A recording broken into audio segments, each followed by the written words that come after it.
Hello, everybody. Welcome back to the Off the Post podcast. I'm your host, Cade Krakus. Week 5 has come and gone, and yet again, we're back here for another episode. Well, first and foremost, thanks so much for tuning in. It's been great to see what the NOSL has provided for us throughout the year. A lot of really nitty-gritty results, some big blowouts, some interesting ones that have found us seeing some hot races in the standings. Well, that's what we're here to share today. We've got some good storylines, we've got some standings, and we've got two interviews this week, which is an exciting addition to the Off the Post podcast. We'll be sitting down with Braden Mast of the NOSL to talk a little about the League Cup and where we're standing right now. For notice, we're in the semi-final round, so just a few short weeks until we declare a champion of the League Cup. And as well as that, we'll be sitting down with one of the founders, one of the big leading faces of Mansfield Liederkranz. He'll be talking about the men's first division, the men's second division, and the women's division teams that they have and how they're doing throughout this year, as well as the social club side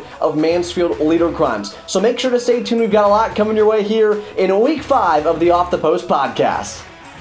We interrupt this episode of the NOSL Off the Post podcast to remind you that the official 2025 sponsor of the NOSL is Alanovus Corp. A big thank you to Alanovus Corp in all that you do. The NOSL and Alanovus Corp, creating impact, building community, and bringing the game to life. Welcome back, everybody. It's now time to talk with Braden Mast about the League Cup. Stay tuned. Here's the interview now. Hello and welcome back to the Off the Post podcast. I'm your host, Cade Krakus, now joined alongside Braden Mast. Braden, thanks so much for joining me here today and getting you back on the pod. Yeah, thanks, Cade. Thanks for having me on. So far, Off the Post has been a great success, and I'm excited to talk about some League Cup stuff today. Exactly. That's why we brought you on here. We haven't had you back since the first episode, and it's kind of about this middle year portion. So let's talk about something more specific, and that's the League Cup. So how's it been going for you on the front from your perspective to begin? Yeah, I think the League Cup's been great this year. A lot of surprising results. There's been a lot of results that have kind of been lopsided. I think part of the reason is just because the League Cup takes place during the week. And when teams are traveling on weeknights, they oftentimes won't have their full squad with them. And that can sometimes just kind of skew the result. But overall, it's been a good competition. And we're down to the semifinals now. So we're really looking forward to just seeing how it unfolds, how those games go, and see who's lifting hardware here in the beginning of July. Yeah, you talked about some of those lopsided results, but also the travel aspect to it a little bit there. Can you give the audience a bit of a refresher on the structure of the League Cup? So the League Cup, teams are randomly drawn against each other, and teams from Columbus could be drawn against a team from Cleveland, and they have to play midweek, so on a Tuesday or Wednesday night. So you never know who you're going to play until the draw actually happens, and then you're expected to travel. And it's a one-off game, so the winner of that game moves on to the next round, and anything can happen. So it's just kind of the unpredictability of what can happen, where teams are playing, if you get a home or away designation. So yeah, literally anything can happen, and that's what we've seen here. Going to the semifinals, it's Akron United and Paxos FC from the second division, and then we have a Northwest Division team, Valentis Athletica, and then one men's first division team in Delaware Rising. And that's pretty big, too, obviously, for the competition level to have a Northwest team, a second division, and first division. I mean, you're getting a wide mix of teams there. And I think, to be honest with you, I don't know if this is your thoughts as well, but that really helps the NOSL showcase that competitiveness. Yeah, there's great teams across all three divisions. I'm really impressed by Valentis Athletica from the Northwest Division. That's a whole new division this year. It's their first experience in the NOSL. And with them having to travel to all their games, just being from the Northwest Division, they've done really well. Numbers-wise, they've had a really deep bench at all their games, and they've really gone out there, played well, and gotten results. So Valentis has been great, but then also Paxos and Akron United, both new teams to the NOSL, and both from the second division. They've really held their own, and they're really showcasing their talent. But then Delaware Rising, the returner from last year's semifinals, they're just always a solid squad, and they came out and took care of business against Liederkranz last week. But they're gonna give Akron United a really good game on the road. So that'll be a game I'm really looking forward to seeing the result of. Another big thing too, when you take a look at it, is the schedule. Obviously, you talked about like, so you have some of the midweek games, and teams are playing on the weekends as well. So they're really playing a lot of games throughout the week. When you take a look at the schedule, what do we have for the semifinal round? When's it going to be taking place? Yeah, so the semifinals are next week. Tuesday night, June 17th, is the Akron United versus Delaware Rising game. So Akron United and Delaware are going to play, and that is at German Family Society up in Kent. That's going to be a 7 p.m. game, and that's Delaware traveling up to Akron United, so that should be interesting to see the numbers that they have for that game and just see how they travel. I think Akron United will be ready for them, but Delaware is a very strong team, so again, anything can happen. This is the exciting part of the League Cup. And then the other matchup is Valentis Athletica is traveling to Paxos FC, and that game is still to be determined. It'll be either Tuesday the 17th or Wednesday the 18th, and they are finalizing some field stuff, but then we should have that information out very soon. And then do you guys have a date yet set for the championships or a week that could occur so fans can be ready for it? Yeah, the championship, the League Cup final, is set for Sunday, July 6th, and that is going to be at Western Reserve Academy in Hudson, Ohio, with a 3:30 p.m. kickoff. So that's all set, and then as soon as these semifinals are played, the two teams will know who they're playing and when and where, so that's all set. That'll be a very fun event, so we invite you out. Anyone out there who's listening who is interested in NOSL or the League Cup, or just likes adult soccer in Northeast Ohio. So we are planning on making that kind of a big event. We're going to have some special things going on. Hopefully going to have some programs. We're looking into food trucks, and we are hopefully going to have that game streamed as well. It'll be awesome. And lastly here, in regards to the League Cup, have you gotten any feedback from the teams? How are teams thinking this year went in terms of the competition? A lot of the teams have reached out and just in talking to them about the League Cup and their experiences, they still really enjoy it, much like they did last year. It's just a fun way to connect the different teams from across the 3 men's divisions in the NOSL. Teams that don't regularly see each other, they get to interact. So I remember I was at the Worcester Valentis game. We have a first division team and then the Northwest Division team. They got to play against each other, and that game went to penalties. And it was just a very fun, competitive evening. They got to see the quality of each other. And overall, it was just a great experience, and teams really enjoy being able to play for something more than just the league. Having those additional competitions where they can fight for trophies is just really good for the league. For sure. Well, Braden, I appreciate you sitting down with me here today and talking about the League Cup. Yeah, absolutely, Cade. Thanks for having me. Of course. It's always great to talk to Braden and hear an update from the perspective of the NOSL leadership, especially with us being in Week 5. And with that, let's take a look at our standings because, man, they're starting to shape up. Through Week 5, it's time to look at our standings in the men's first and second divisions. Some really hot races. You take a look at the men's first division to begin here. Mansfield Liederkranz and Ohio City SC are at the top of the table, with Delaware Rising and Worcester FC down in the 3rd and 4th place spots, tied with 9 points apiece. You can see the top 4 in the standings very, very close by, but so are 5, 6, and 7 as Ashland United, Greater Columbus, and Susserfuss Belverin sit in those spots, and down towards the bottom, Stark County, Twinsburg, and Mahoning Trumbull. On the way to our second division, there's 8 teams there, 4 in Group A and 4 in Group B, and man, is it starting to get heated towards the top of Group A and Group B. Forest City FC, 10 points in first, Akron United just behind with 7, and then just behind them, AFC Kent with 6, with Raiders FC at the bottom. In Group B, it's Paxos FC with 13, Black Clover FC with 7, so they're not too far behind yet. Certainly will look to make up some ground, and then Mansfield Liederkranz 2 in 3rd, and Amish Country United in 4th. And on to our men's Northwest and women's divisions. It is Valentis Athletica, Firelands United, and AC Elite proving to build a huge run down the back half of the year. It's going to get exciting between those 3 teams. 10 points, 9 points, 8 points, and then Perrysburg at the bottom with 1. But man, it's going to get heated down the stretch, and you don't want to miss how competitive the Northwest Division has been this year. Into the women's division, it's Ohio City SC who's really holding down that number 1 spot with 12 points, with Delaware Rising behind with 9, and Susserfuss Belverin with 9 as well. Susserfuss Belverin on the women's side undefeated through their 3 games that they've played. They've got a +9 goal differential as well, so are really rolling hot to start the year. And then if you move down to the bottom half, it's Panthers FC, Mansfield Liederkranz, and Twinsburg United rounding out our standings. That's a look at our men's first and second divisions, our men's Northwest division, and our women's division standings. Thanks so much for tuning in. Stay tuned. We've got more coming your way here on the Off the Post podcast. As you saw, Mansfield Liederkranz was really making their way through the first, second, and women's divisions. So let's now hear from Robbie Stewart about Mansfield Liederkranz as a whole, as well as the social club aspect, to get more insight into what our NOSL community really has in store for us. Welcome back to the Off the Post podcast. I'm your host, Cade Krakus, and now joined by Rob Stewart of Mansfield Liederkranz. Rob, thanks so much for joining me here today. Thanks for having me, Cade. Of course, it's great to get you on the podcast, especially with Mansfield Liederkranz doing so well to start the year in the men's first division. But before we dive into the teams in the specific divisions, let's talk about Mansfield Liederkranz as a whole and how it really came to be. So maybe give a little bit of background on who you are and what Mansfield Liederkranz really stands for. Yeah, so my name's obviously Rob Stewart. I am the sporting director and membership secretary for the Mansfield Liederkranz. We're first and foremost a social club, community social club. We just happen to sponsor soccer, and we have for quite a while. We're one of the oldest clubs in the state.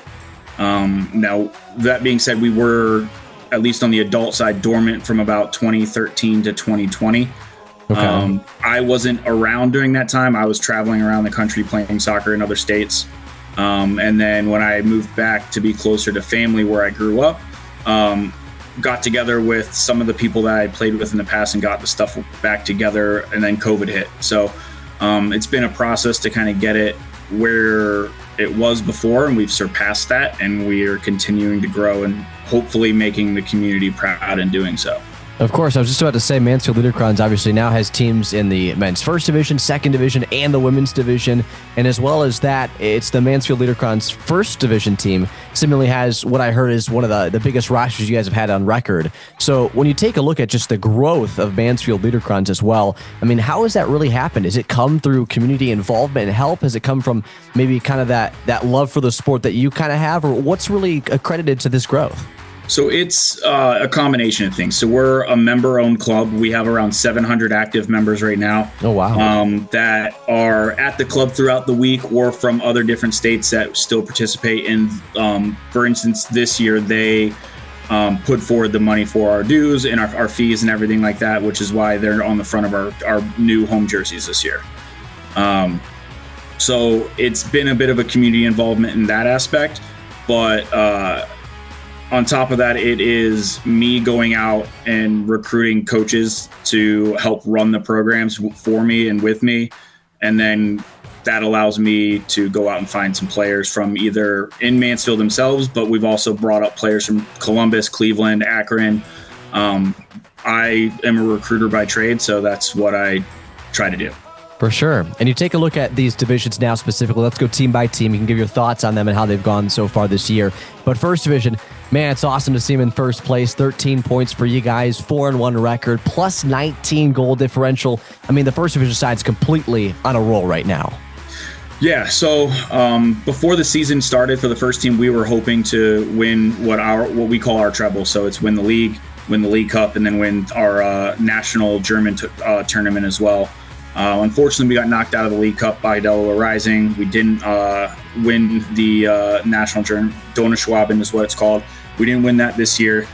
So now all of our focus is on the league. So that's where we're trying to push and make another final, and then hopefully actually win that first NOSL trophy. For sure. Moving on to that second division side, you guys are in Group B this year. The Mansfield Liederkranz 2 side right now, their 4 matches played, has 6 points, 2-0-2 record, and a minus 10 goal differential. But so far, I mean, you still got lots of areas to push yourself up the ladder in Group B for sure. Yeah, so that first game of the season against Paxos, they're a really good, really strong team. I would expect them to get promoted out of the second division. But we went, a lot of our college kids that are younger that are on that second team weren't back from school yet. So our high school age kids went and played Paxos and got a rude awakening into what adult soccer is.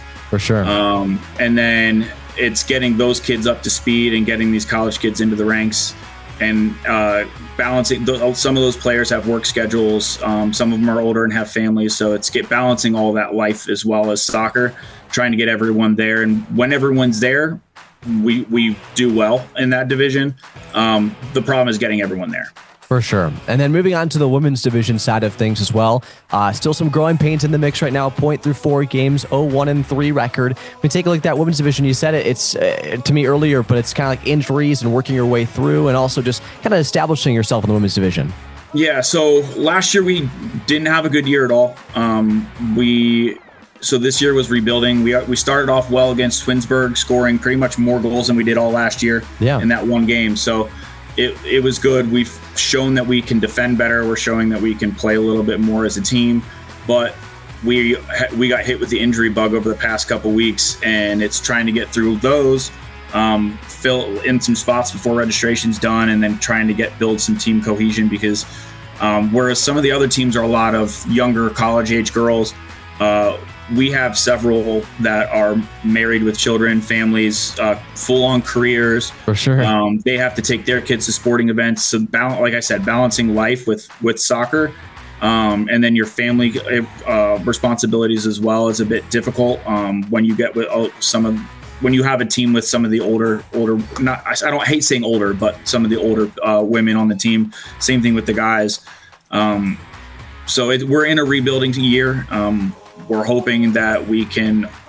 Our goal this year was to make playoffs, so that's what our push is for. Hopefully, these injuries come back soon, so we can make that push. But we are getting better, and like I said, we're hoping to rebuild, and next year will be even better. For sure. And the interesting thing, too, about Mansfield Liederkranz's 3 teams across the 3 divisions is that you have a plethora of opportunities for the community to get involved in those. You know, if you're not a fan of men's sports, well, guess what? You got a women's team and vice versa and all that stuff. And the nice thing as well with it is if people come to you and say, hey, I'm interested in playing adult amateur soccer, well, guess what? You got 3 opportunities to try to find your way and find your niche. Is that kind of what you envisioned with having so many teams across the NOSL? Yeah, so my vision when we first started it was to get a team that plays full year round at the highest level we can possibly get in amateur soccer, and then have a team of like under 23s college kids that are the best kids from our area, and then under 19, so those seniors in high school that are going to feeder up into that system, and those freshmen in college that need to get their feet wet to play in the summer and get a little bit more time from the fall.